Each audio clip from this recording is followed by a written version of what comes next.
বন্দে মাতরম। নমস্কার, মানুষের ভাষায় আপনাদের সকলকে স্বাগত। আমি প্রবীর রায়চৌধুরী আপনাদের সাথে।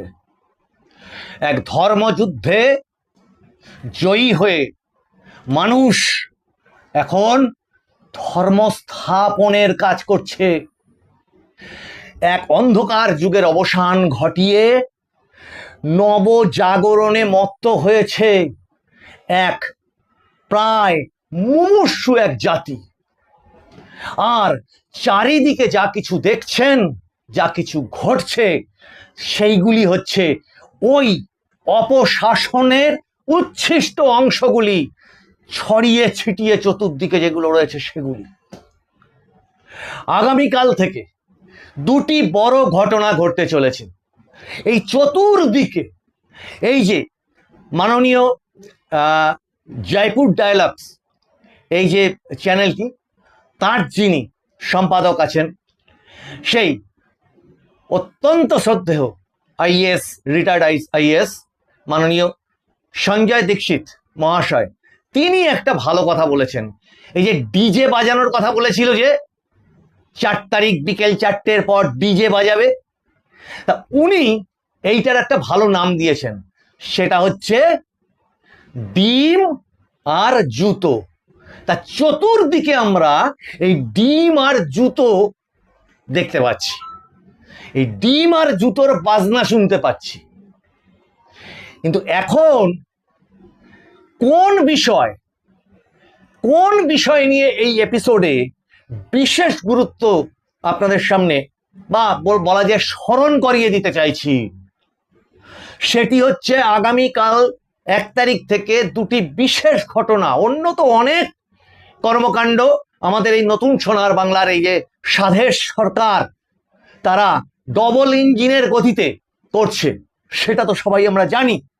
কিন্তু আগামীকাল থেকে যে সমস্ত মানুষ অত্যাচারিত হয়েছি, যে সমস্ত এই রাষ্ট্রবাদী মানুষজন, তাদের স্মরণ করিয়ে দিচ্ছি যে দুটি কমিশন কিন্তু আগামীকাল থেকে কাজ করা শুরু করছে বলে আমাদের কাছে খবর, এবং মাননীয় মুখ্যমন্ত্রী শুভেন্দু অধিকারী তিনি জানিয়েছিলেন।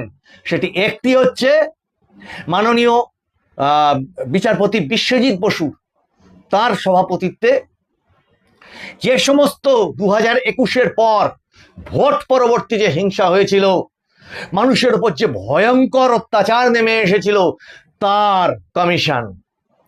আর তার সাথেই আরেকটি কমিশন, যে সমস্ত নারী নির্যাতন ঘটেছিল এই সমস্ত ক্ষেত্রে, সেই কমিশনটাও একই সাথে আগামীকাল থেকে কাজ করা শুরু করবে বলে আমাদের কাছে খবর।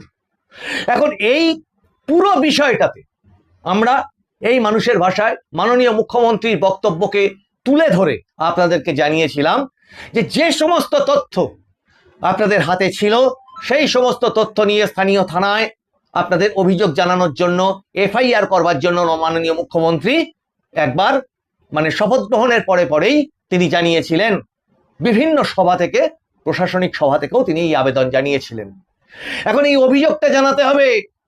আর এই চারপাশে যা কিছু দেখছেন, তাদের যারা এইগুলো করছে তাদেরকে বলছি, সংযত হন।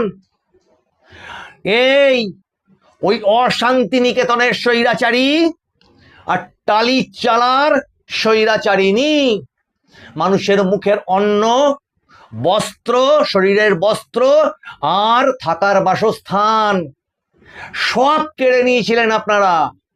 আর আজকে মানুষ, এই পশ্চিমবঙ্গবাসী, তারা ঠকে শিখেছে আপনাকে দেখে, যে কত বড় মিথ্যাচারী আপনি।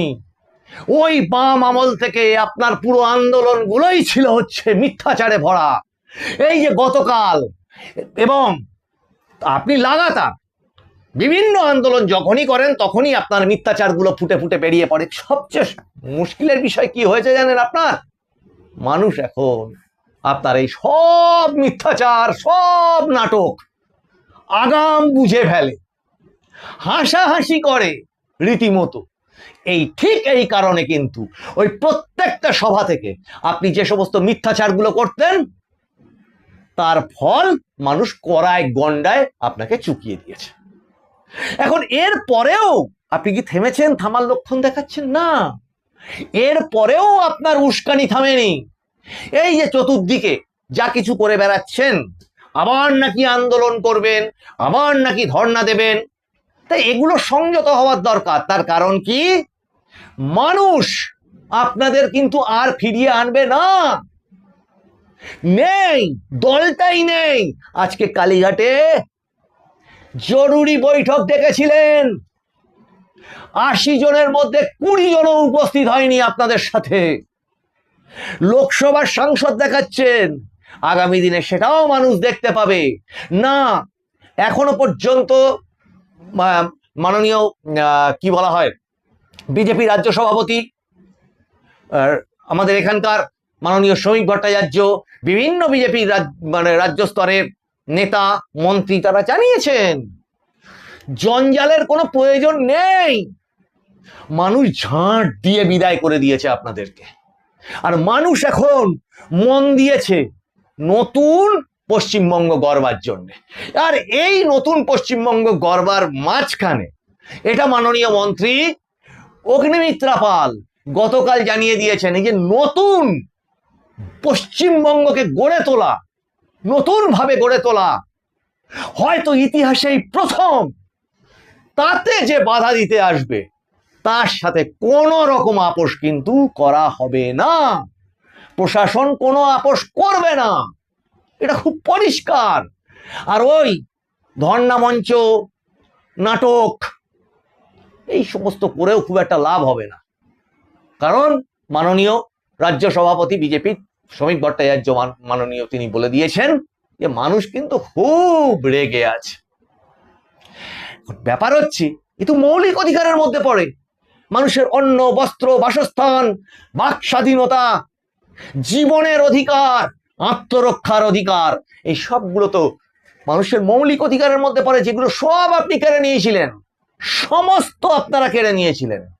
আর তার ফল ওই যে সবাই এখন দেখতে পাচ্ছে, আমিও এখানে অনেকবার বলেছি, একবার যদি ওই ৮০ সংখ্যাটা ১৪৭ পার হয়ে যেত কোনোভাবে, যাদের যাদের বিবেক উদয় হচ্ছে এখন, তারা পেরেক লাগানো বাঁশ নিয়ে, গাছ কাটা দা নিয়ে, যারা পার্টি অফিসের মধ্যে সমস্ত মজুদ করে রেখেছিলেন, গেস্ট হাউসের মধ্যে মজুদ করে রেখেছিলেন, তারা ঠিক কি করতেন সেটা মানুষ এবার দেখতে পাচ্ছে, চোখের সামনে প্রতিদিন দেখতে পাচ্ছে। কাজে এখন এই যে অ্যারেস্ট যা কিছু হচ্ছে দেখতে পাচ্ছেন, এই হিমশৈলের চূড়া মাত্র, এ সিনেমার ট্রেলার মাত্র।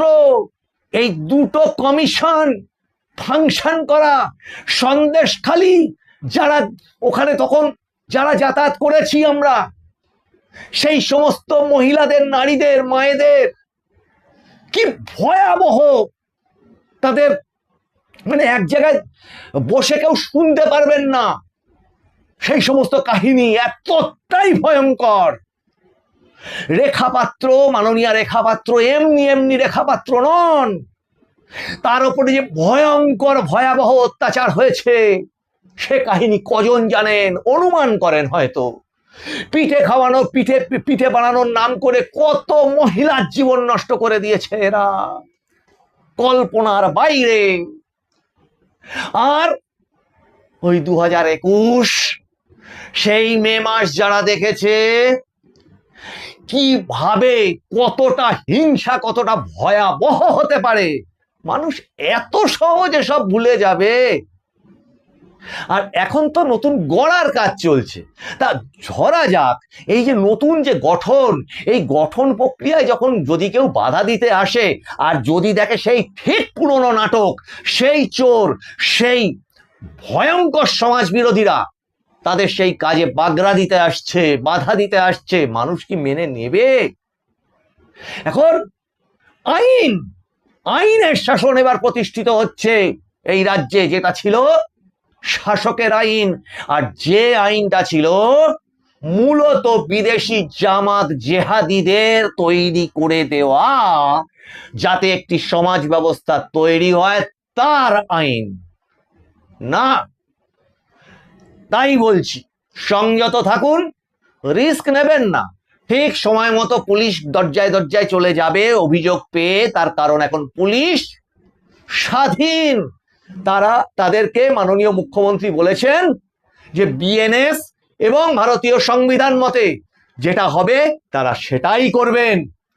এ দৃশ্য আমাদের এই পশ্চিমবঙ্গ কোনো দিন দেখেনি।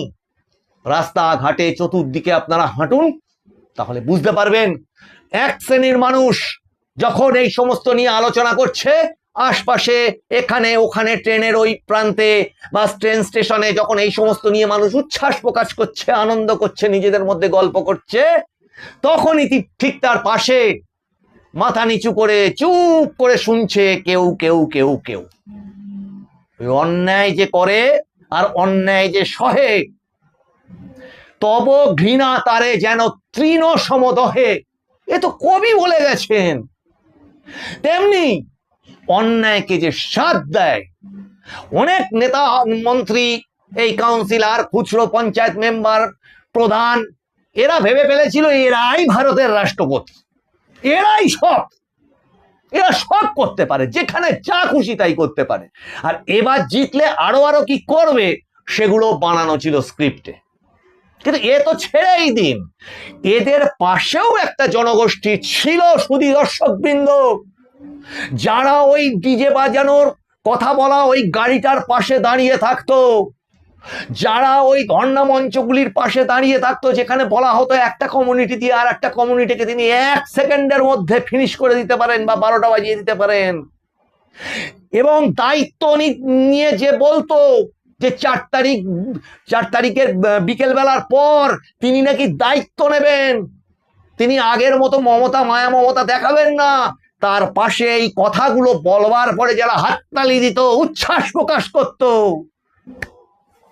তাদের অনেকেই গেরুয়া টেরুয়া পড়ছেন, গেরুয়া তিলক মাথায় দিচ্ছেন, হোটেল গেস্ট হাউস নিজের বাড়ির মাথায় শ্রীরাম বজরংবলীজির পতাকা উড়িয়ে দিচ্ছেন। কিন্তু না, মানুষ এত সহজে ভুলবে না। আর ধরেই নিন মানুষ ভুলে যাবে, একজন কিন্তু ভুলবে না। কে বলুন তো? ওদের বিবেক বিছানায় শুয়ে ছটফট ছটফট করবে। এই পাপ কাউকে ছাড়বে না, কারণ ঈশ্বরের যে বিচার আছে, ধর্মের কল যে বাতাসে নড়ে, তার জল জ্যান্ত প্রমাণ এই যে আপনি আমি আমরা এখন বসে আছি, কথা বলছি, পরিবর্তন হয়েছে। কাজেই আগামীকাল থেকে যে কমিশনগুলো সরকারি নিয়মে যেভাবে এই অপরাধীদের অভিযোগগুলো সেখানে পৌঁছে দেওয়ার কথা, সেগুলো সম্পর্কে সকলে খোঁজ নিন, এবং ভারতীয় জনতা পার্টি এবং তার আরো বিভিন্ন রকম সমর্থক, অন্যান্য যে সমস্ত উপদলগুলি আছে, তাদের যে সমস্ত কর্মীবৃন্দ, রাষ্ট্রবাদী যে কোনো মানুষ, আবেদন করছি আর একজন যে অত্যাচারিত হয়েছে সেই মানুষকে একটু সাহায্য করুন, যাতে তারা সঠিক জায়গায় সঠিক অভিযোগটা জানাতে পারে, থানায় গিয়ে সেটা বলতে পারে। সুধী দর্শকবৃন্দ, এই এপিসোডগুলো আপনাদের ভালো লাগলে আপনারা একটু লাইক, শেয়ার, কমেন্ট করুন, একটু সাবস্ক্রাইব করুন, আপনাদের মতামত লিখুন এবং একটু শেয়ার করুন, যাতে সকলের চোখে আপনাদের এই মতামতগুলো পৌঁছয়।